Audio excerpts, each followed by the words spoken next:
কাজ করতে দিন, জানো দিকে যান।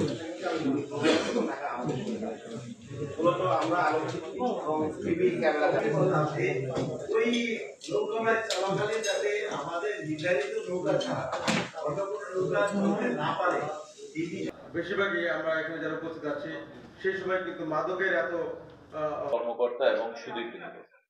আমি শুরুতে আমাদের খুলনা মেট্রোপলিটন তরুণ সমাজকে ভালো কাজে সংযুক্ত করতে হবে, বিপথে তারা যাতে না যায় এই জন্য বিভিন্ন প্রোগ্রামের মাধ্যমে তাদেরকে আমরা উজ্জীবিত করব এবং তারা যাতে লেখাপড়ায় মনোনিবেশ করে এবং ভালো কাজে তারা সংযুক্ত থাকে এই ক্ষেত্রে আমরা চেষ্টা চালাবো।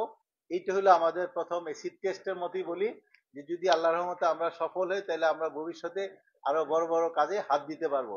এই ক্ষেত্রে আপনাদের সাংবাদিক ভাইসহ গণ্যমান্য ব্যক্তিবর্গ এবং সবার সহযোগিতা আমাদের লাগবে। যে প্রোগ্রামগুলো আমাদের দেশীয় কালচার ছিল সেগুলো আমরা যেমন উপভোগ করতাম, আমরা এই নৌকাবাইজ দেশের বিভিন্ন প্রান্ত থেকে আগত নৌকাবাইজের 10টি দল অংশগ্রহণ করবে। প্রতিযোগিতায় প্রথম স্থান অধিকারী দলকে দেওয়া হবে ৭৫,০০০ টাকা, দ্বিতীয় স্থান অর্জনকারী দলকে দেওয়া হবে ৫০,০০০ টাকা এবং তৃতীয় স্থান অর্জনকারী দলকে দেওয়া হবে ৩০,০০০ টাকা।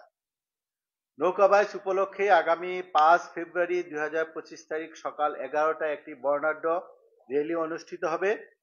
বাংলাদেশ পুলিশের মাদক দল, বিভিন্ন বিশ্ববিদ্যালয় বা কলেজের শিক্ষার্থীদের মাদক দল, সর্বস্তরের জনগণের অংশগ্রহণের মাধ্যমে র্যালিটি খুলনার হাদিস পার্ক থেকে শুরু হয়ে ১ নং কাস্টমস ঘাটে গিয়ে পৌঁছে সমাপ্ত হবে। তারা কিন্তু এইসব সংস্কৃতির আয়োজন করত, আমরা ছোটরা উপভোগ করতাম।